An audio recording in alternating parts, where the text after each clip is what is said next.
25. februar. Znam da nije blizu, znam da nije toliko ni daleko. Ako imate neku rodbinu, posebno kontakte tog dana, organizujte se, subota je, najverovatnije će biti taj dan, pratite nas da biste dobili neke dodatne informacije ako postoje neki problemi ili neke promene. Još jednom kažem na sajtu veterani.rs, a molim vas koliko je to moguće, ohrabrite i članove vaših porodica, vašu decu, vaše supruge, majke, da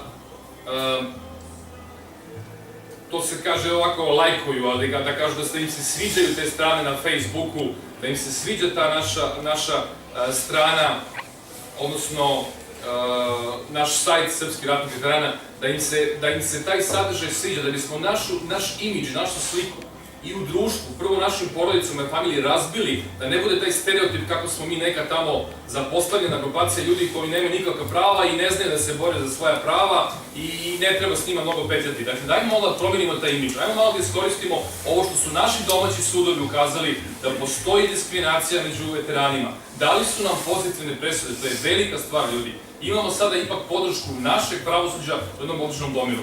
Koristit ćemo taj pritisak da razgovaramo sa vladom ako bude bilo mogućnosti, da se ovo pitanje dnevnica reši dogovor, kako smo ismedili te sudske silne procedure i troškove i vremenski okvir i da jednostavno rešimo na jedan dobar način i za nas veterane i za našu državu koju ipak moramo da poštujemo, jer to je jedina otadžbina. Hvala vam.